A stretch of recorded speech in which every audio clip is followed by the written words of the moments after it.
Ya, sebelumnya Assalamualaikum warahmatullahi wabarakatuh. Perkenalkan, saya Fitrianti, NPM 18220017.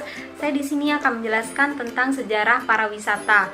Nah, periode masa penjajahan Belanda, pariwisata zaman ini dimulai sekitar tahun 1910. Nah, setelah pemerintah Belanda mendirikan sejenis kantor travel yang bernama VTV, nah, kegiatan pariwisata di Indonesia ini sudah dilakukan sejak zaman dulu, atau lebih tepatnya ketika masa kerajaan. Para pejabat kerajaan diketahui sangat gemar berpetualang, walaupun daerah yang bisa dikunjungi terbatas.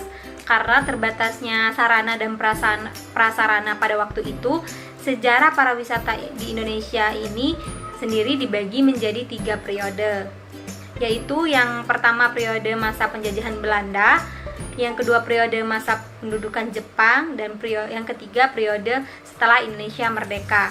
Nah, kegairahan untuk menerjuni dunia pariwisata juga tidak terlepas dari perkembangan teknologi informasi yang membantu persebaran informasi mengenai pariwisata di Indonesia.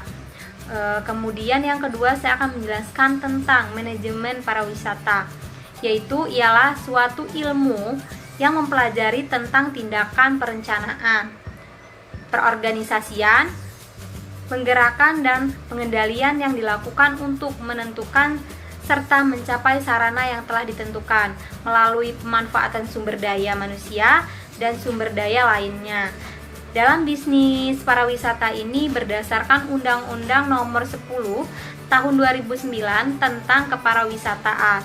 Kemudian definisi wisata ialah kegiatan perjalanan yang dilakukan oleh seorang atau sekelompok orang dengan mengunjungi tempat tertentu untuk tujuan rekreasi, pengembangan pribadi, atau mempelajari keunikan daya tarik wisata yang dikunjungi dalam jangka waktu sementara. Sedangkan pariwisata adalah berbagai macam kegiatan wisata dan didukung dengan fasilitas serta layanan yang disediakan oleh masyarakat, pengusaha, pemerintah, dan pemerintah daerah.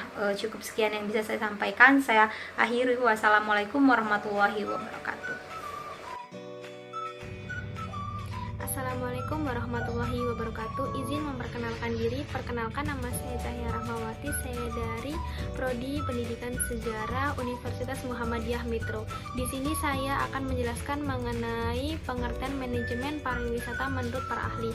Yang pertama, itu menurut Dr. Andes Oilyanglee, manajemen adalah seni dan ilmu perencanaan, pengorganisasian, penyusunan, pengarahan, dan pengawasan daripada sumber daya manusia untuk mencapai tujuan yang telah ditetapkan. Yang kedua, itu menurut James A.F. Stunner, yang artinya manajemen adalah proses perencanaan, pengorganisasian, dan penggunaan sumber daya organisasi lainnya agar mencapai tujuan organisasi yang telah ditetapkan.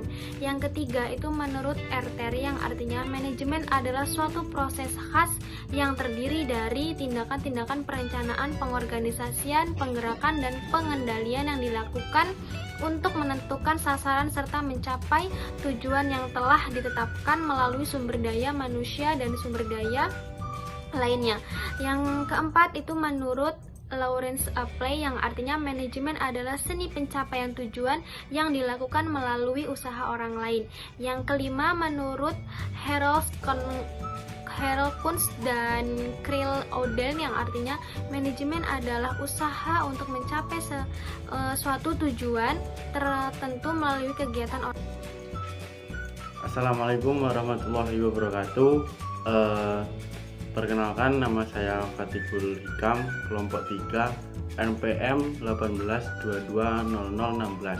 Nah, di video kali ini saya akan melanjutkan penjelasan dari Fitrianti dan Cahya. Nah, di sini saya akan membahas tentang kajian manajemen pariwisata untuk dapat dihubungkan antara konsep manajemen dan pariwisata. Terlebih dahulu akan dijelaskan konsep-konsep sebagai berikut. Nah, aspek yang pertama yaitu penawaran pariwisata. Nah, menurut Medlik tahun 1980 ada 4 aspek yang harus diperhatikan dalam penawaran pariwisata. Nah, aspek-aspek ini adalah yang pertama, attraction, daya tarik, di mana daerah tujuan wisata dalam menarik wisatawan hendaknya memiliki daya tarik, baik daya tarik berupa alam maupun masyarakat dan budaya. Dan selanjutnya ada achievable atau bisa dicapai. Nah, maksudnya bisa dicapai ini agar wisatawan domestik dan mancanegara dapat dengan mudah dalam pencapaian tujuan ke tempat wisata. Nah, selanjutnya ini ada fasilitas. Syarat yang ketiga ini memang menjadi salah satu syarat daerah tujuan wisata, di mana wisatawan dapat dengan kerasan tinggal lebih lama di daerah tersebut. Nah, adanya lembaga pariwisata. Nah, ini menjadi aspek yang keempat. Wisatawan akan semakin sering mengunjungi dan mencari DTW daerah tujuan wisata apabila di daerah tersebut wisatawan dapat merasakan keamanan, protection of tourist, dan terlindungi baik melaporkan maupun mengajukan suatu kritik dan saran mengenai keberadaan mereka selaku pengunjung atau orang berpergian. Nah, aspek selanjutnya itu ada aspek permintaan pariwisata. Nah, kembali ada yang pertama ini pendapatan ekonomi. Pendapatan para ekonomi mengatakan di mana permintaan pariwisata menggunakan pendekatan elastisitas atau pendapatan dalam menggambarkan hubungan antara permintaan dengan tingkat harap ataukah permintaan dengan variabel lainnya. Nah, adanya pendekatan geografi. Sedangkan para ahli geografi berpendapat bahwa untuk menafsirkan permintaan harus berpikir luas dari sekedar penaruh wisata karena suatu alasan tertentu. Nah, ada lagi pendekatan psikologi. Para ahli psikologi berpikir lebih dalam, yang dimana para ahli psikologi ini ya memiliki argumen bahwasanya peminatan wisata itu ditentukan oleh psikologi masing-masing wisatawan.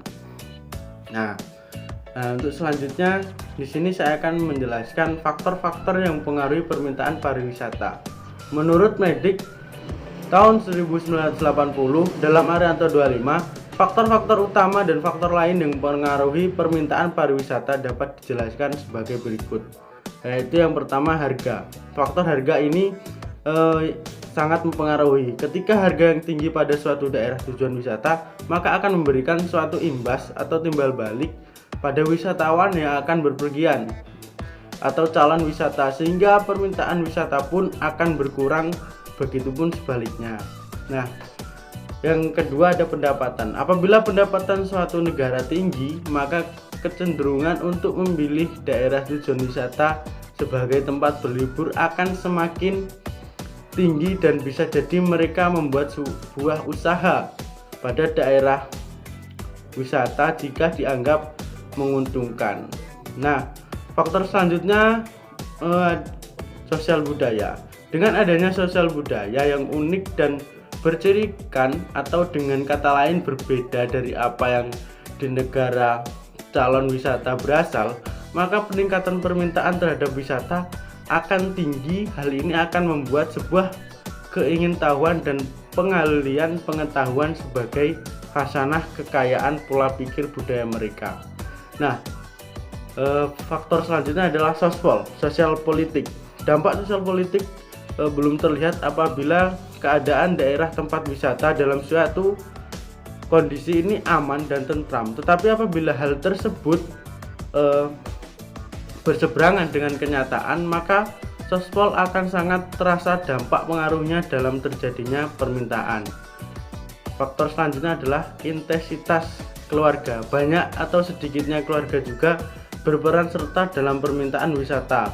Hal ini dapat diratifikasi bahwa jumlah keluarga yang banyak, maka keinginan untuk berlibur dari suatu keluarga tersebut akan semakin besar. Hal ini dapat dilihat dari kepentingan wisata itu sendiri. Nah, yang selanjutnya ini ada harga barang komplementer. Merupakan sebuah barang yang saling membantu, atau dengan kata lain barang komplementer adalah barang yang saling melengkapi, dimana apabila dikaitkan dengan pariwisata, barang komplementer ini sangat menjadi objek wisata yang saling melengkapi dengan objek wisata lainnya.